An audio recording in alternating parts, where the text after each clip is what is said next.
She was called the funniest woman in the world.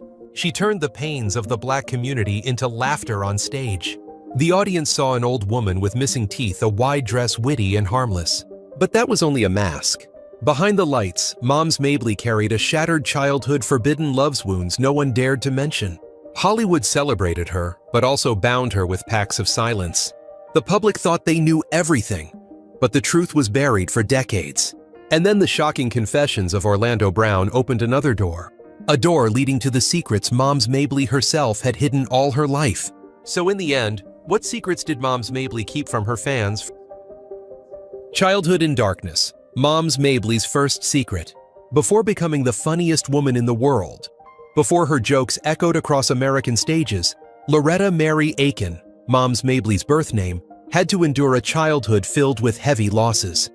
Born in 1894 in Brevard, North Carolina, she witnessed her father's death at the age of 11.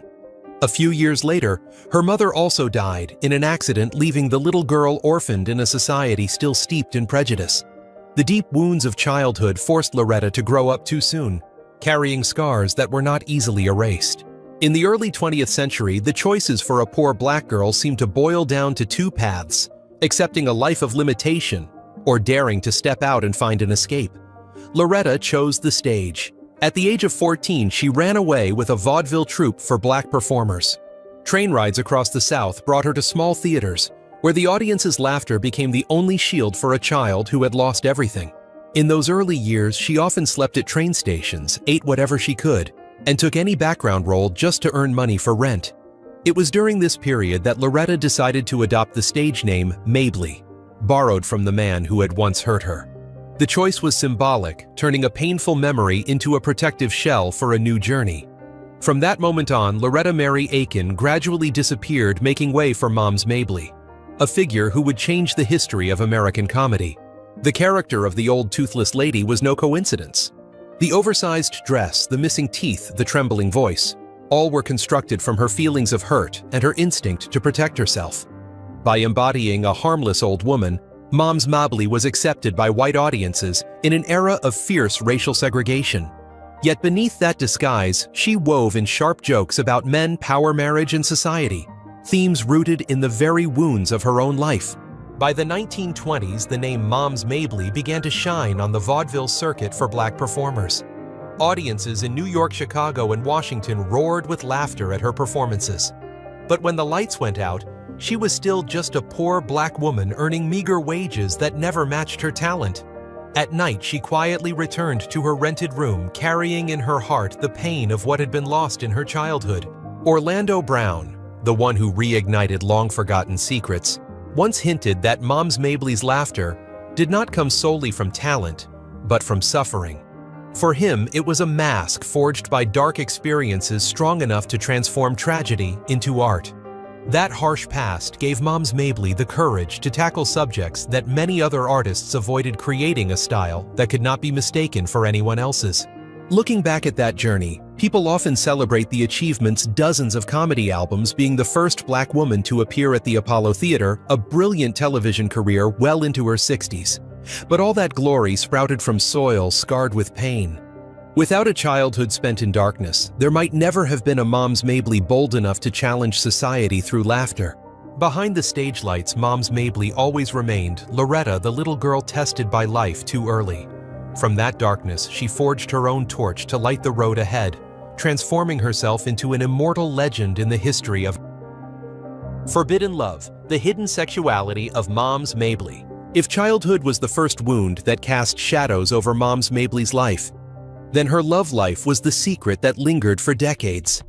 The public saw a witty, funny old lady who could stand on the Apollo stage and make thousands of people roar with laughter. But behind that mask, Moms Mabley lived a quiet life, where her love belonged to forbidden relationships that could never be made public. Many cultural studies and unofficial biographies have suggested that Moms Mabley was one of the few lesbian performers of the 20th century. In a society still full of prejudice, where both race and gender already burdened a woman, openly revealing her sexuality would have meant cutting off her own career. She chose silence. For more than half a century on stage, the public never once heard Moms Mabley mention her private love life, nor did they ever see the presence of a life partner by her side. In his series of controversial statements, Orlando Brown implied that Moms Mabley not only loved women, but also had secret relationships with powerful figures in the entertainment industry. This implication, though difficult to verify, rekindled a debate long simmering that perhaps to survive in Hollywood to appear on television, and records she had been forced to live two lives, both as the artist who brought laughter to the public and as the woman who had to conceal a part of her true self. That is why the image the public saw, a harmless, sweet, witty grandmother, was only a protective shell. Behind the scenes, Moms Mabley's life was entirely different. She dressed simply, never flaunted, and lived quietly with loves that official history rarely recorded. Those close to her in the Black artistic community were said to have known of her sexuality, but all chose silence, a complicit silence to protect both her career and the reputation of a legend. Remarkably, that very secrecy reflected in her art. On stage, Moms Mabley often cracked jokes mocking men, marriage, and male power. She once said in a performance, old men ought to stay home and let women run the world. The audience laughed, thinking it was just the bold joke of an old lady. But to those who knew better, it could have been a hidden manifesto, a way of freeing herself from traditional expectations of women.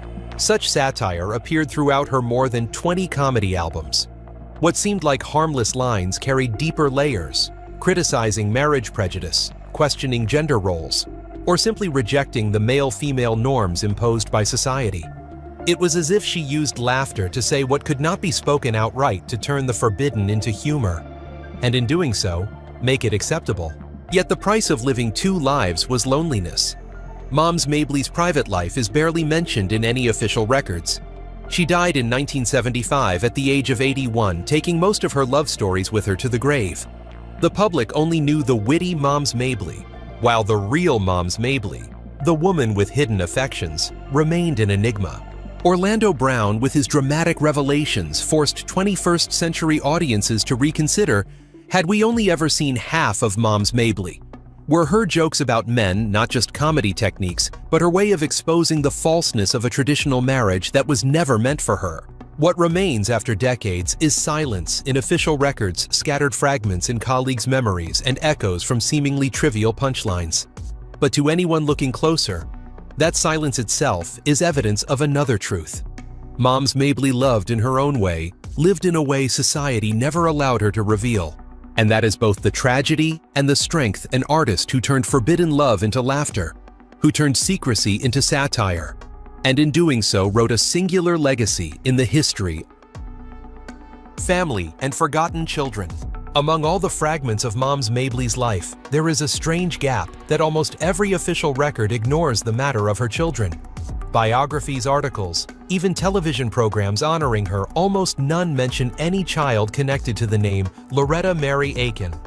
This silence is not only puzzling, but also makes many believe it is the most carefully hidden secret of her entire life. In his shocking revelations, Orlando Brown touched upon this sensitive piece.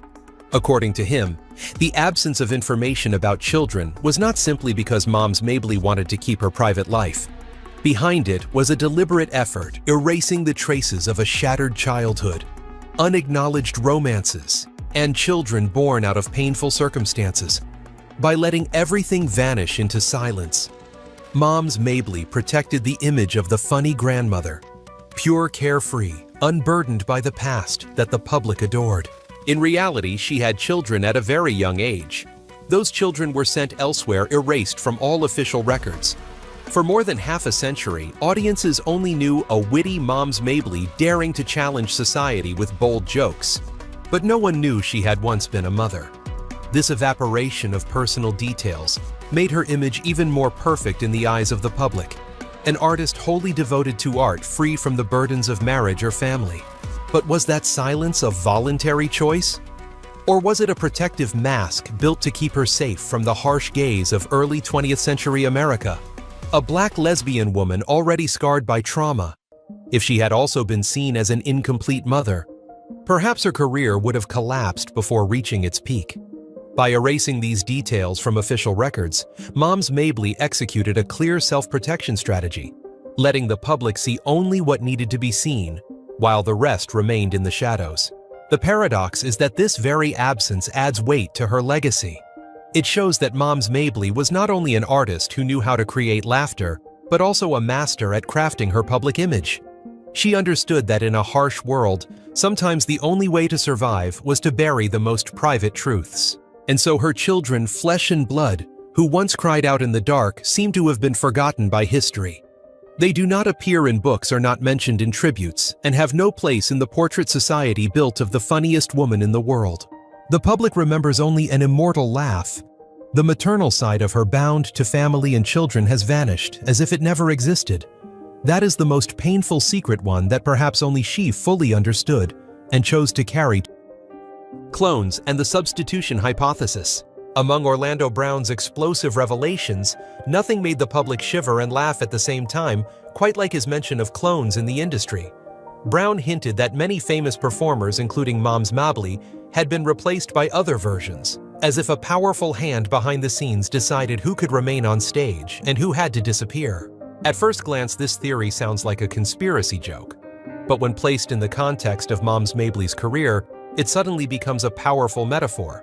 She disappeared from the spotlight for long stretches, especially in the late 1940s, when younger artists dominated the stage. Then suddenly she returned with the toothless old lady persona, and quickly won over national television audiences. Was this disappearance and re-emergence merely the natural ebb and flow of a career? Or was it a symbolic replacement orchestrated by the entertainment system? Orlando Brown provided no hard evidence, but his use of the word clone left the public imagining two possibilities. First, it could be a metaphor for Hollywood's strict control over black artists at the time. People like Moms Mabley, if they wanted to survive, had to conform to a ready-made mold, becoming a clone of themselves, safe, harmless, consumable. Second, it could also be taken literally as a conspiracy theory, that the unexplained gaps in her career could only be explained by a substitution beyond imagination. In reality, Moms Mabley experienced many career interruptions. After her vaudeville success in the 1920s-1930s, she faded as jazz and new forms of entertainment rose. But in the 1960s, she returned unexpectedly, performing at the Apollo Theater and appearing on national television, a remarkable feat for a black woman in her 60s. This revival was like presenting a new version of her to the public, still the old lady persona, but adjusted to appeal to white audiences in an America entering the civil rights era.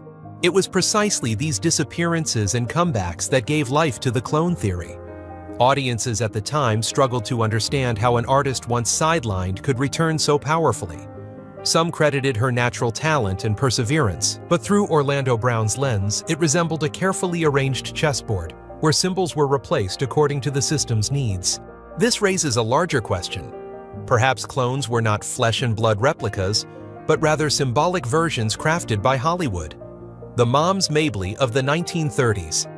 A black comedian satirizing society could not exist on national television.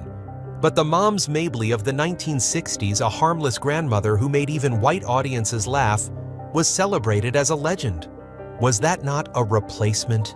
Looking back, Orlando Brown's clone theory is both absurd and thought-provoking. Absurd because there is no proof that artists were replaced by actual replicas, but thought-provoking because it exposes the truth about how the entertainment system controls images. Artists are not only people, but products that can be recycled to fit audience demand. For Moms Mabley, whether she was literally replaced may not matter. More important is the fact that the public's belief in such a theory shows she was too significant to be forgotten, and too mysterious to be seen merely as a comedian. The gaps in her biography, the inexplicable interruptions, all converge into a half-real, half-mythical image, both a person and a symbol. And the lingering question remains, were the clones Orlando Brown spoke of not science fiction at all, but the system's way of turning one artist into many versions, ensuring the public saw only what it packs with the gatekeepers, the price of fame. In the broader picture of Hollywood and the American stage in the mid-20th century, racism was not a passing shadow, but a towering wall blocking the path of thousands of black artists. To step onto the big stages to appear on national television, where white audiences were the majority black performers, almost always had to accept hidden negotiations. Moms Mabley, with her satirical laughter and harmless grandmother persona, was no exception. In his dramatic hints, Orlando Brown referred to the figures controlling access to the stage as gatekeepers, those who decided who could pass through and who had to remain outside. For Moms Mabley, passing through the door meant sacrificing part of her true self. She could not reveal her love life, could not expose her private struggles, and in many cases could not perform comedy the way she wanted. The gatekeepers only allowed her to go as far as her harmless grandmother image remained under their control. The question arises, why was Moms Mabley, a sharp-witted artist who dared to poke at taboos, able to appear on national television in the 1960s, when even many other black performers had not yet had that chance? Orlando Brown implied that it was precisely those silent agreements that opened the way. She agreed to wear the mask of the friendly old lady, softening her edge, and thus was permitted to enter a space once reserved only for white performers. A specific case was when Moms Mabley was invited to perform on American television comedy programs. For a black artist, especially a woman, this was a remarkable achievement. But that achievement was no gift from the sky. It was the result of a chain of compromises. A compromise with producers that she would not touch too deeply on sensitive subjects of racism. A compromise with white audiences that she would maintain a harmless image to avoid backlash. And a compromise with herself that the truth she longed to express had to remain hidden, tucked within double-layered jokes. The price of fame, therefore, was not only the bright lights, but also the wounds backstage. Many artists of her era bitterly shared that every television appearance felt like a double performance on stage. They delivered laughter, but inside they endured restraint and accepted limitations. For Moms Mabley, that restraint was even heavier, as she also had to hide her sexuality and her past, things that, if revealed, could have destroyed her career overnight. Success then was both triumph and tragedy. She became one of the few black women recognized nationwide, a trailblazer for an entire generation of artists to come. But to achieve that, she had to accept the control of the gatekeepers. The image of Moms Mabley in the eyes of millions was reduced to a version permitted to exist, kind, harmless, capable of making even the harshest critics laugh without feeling challenged. Orlando Brown said it bluntly: Moms Mabley walked through the door, but she was never free. That remark, though controversial, reflects the truth: fame in the entertainment industry never comes free. For Moms Mabley, every laugh from the audience was another mask she had to hold tight. Looking back, her story becomes a prime example of the price of fame. An artist can break through barriers of race and gender to enter history, but must also surrender parts of her truest self to do so. And perhaps her silence about those compromises was itself the loudest statement, a reminder that behind the dazzling stage lights, there are always dark doors that only open when one agrees to leave part of their soul. Pact of Silence, the unwritten law of fame. In his fragmented yet haunting revelations, Orlando Brown repeatedly mentioned a phrase that sent chills down listeners' spines: Pact of Silence. It was not a document nor an official contract, but an unwritten law of the entertainment industry. Anyone who wanted to survive, who wanted to keep their place on stage, had to remain silent about the hidden shadows. That silence was not merely a personal choice, but also a protective mechanism, a barrier erected by the system itself to preserve flawless images in the eyes of the public. For Moms Mabley, this pact was most evident in the strange gaps within her official biography. She, a pioneering black female performer, active for more than half a century, who left her mark on both the Apollo Theater and national television, should have had a biography filled with detail, each stage carefully documented. Yet reality was different. Her records resembled a hazy veil, with many parts inexplicably obscured. Her turbulent childhood years nearly vanished from public files. The children she bore were absent from every page of the books. Her sexuality and relationships survived only as rumors whispered among black performers, never confirmed publicly. Even her career contained phases of mysterious disappearance, followed by sudden brilliant reappearances, as if a new version of her had been constructed. These gaps were no accident. They were the traces of a pact of silence. The public was permitted to see one image: the funniest woman in the world, harmless, lovable, witty. But they were not allowed to know Loretta Mary Aiken, the woman who carried childhood scars, forbidden loves, and bitter sacrifices. By keeping silent, Moms Mabley protected her career and position. But the price was burying the truest parts of her life. So was that silence meant to protect or to conceal? Seen as protection, it was a wise choice. In early 20th century America, steeped in prejudice, any unusual detail could have been reason enough for a black artist to be cast off stage. Through silence, Moms Mabley preserved her perfect shell, deflecting attention from the parts of her life that made her vulnerable. But seen as concealment, the pact of silence meant she lost the chance to tell her true story, a story that might have inspired generations with its authenticity. When Orlando Brown evoked the pact of silence, he was not only speaking of Moms Mabley's personal silence, but also of the complicity of the entire system. The media producers, colleagues, even loyal fans all played their part in the game of silence. Together, they built a flawless portrait of Moms Mabley, because an unblemished icon was easier to celebrate than a complex, multifaceted human being. And in a glamorous world like Hollywood, where even a stray detail could explode into scandal, silence was the safest shield for everyone. That silence also reflected the strategy of image-making in entertainment. Stars were not allowed to be themselves. They had to become carefully crafted products. Once the public grew accustomed to Moms Mabley's kind grandmother image, any contradictory information had to be erased. The gaps in her biography, the vanished data, all stood as proof of that manufactured process. Yet it was precisely this silence that made Moms Mabley both immortal and mysterious. The public remembered her for laughter, but could never fully grasp the real person behind the mask. And perhaps this was the greatest paradox. To become a legend, Moms Mabley had to remain silent about the parts of her life that made her most human. That absence itself created a lasting fascination, keeping the public curious, debating, and building theories about her. The pact of silence in the end was not just the unwritten law of the industry, but the shadow that loomed over Moms Mabley's entire life. It kept her alive, but it also stole her true voice. And today, as Orlando Brown's hints reignite curiosity, the public is left to wonder, did we ever truly know Moms Mabley? Or did we only love a version sculpted to fit the lights and applause?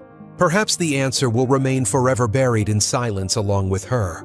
Moms Mabley is remembered as the funniest woman in the world, a trailblazer for Whoopi Goldberg, Eddie Murphy, Wanda Sykes, and an entire generation of black comedians. But behind that immortal laughter are cold voids, a dark childhood, hidden romances, children erased from records, and compromises no one dared to name. Orlando Brown tore through that perfect veil, forcing us to look again. Did we ever truly know who Moms Mabley was? Or did we only love a version molded to stand beneath the spotlight?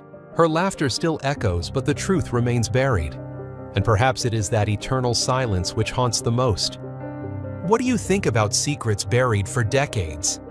Leave a comment, hit like, subscribe, and turn on the notification bell, because there are still countless hidden corners of Hollywood we've never been allowed to see. All data, analysis, and commentary in this video are presented based on information available at the time of production. The content is subject to change over time and should not be considered a definitive forecast. There is still so much more to explore: stories of resilience, legacy, and truth. Feel free to dive into some of our top recommended videos now appearing on your screen.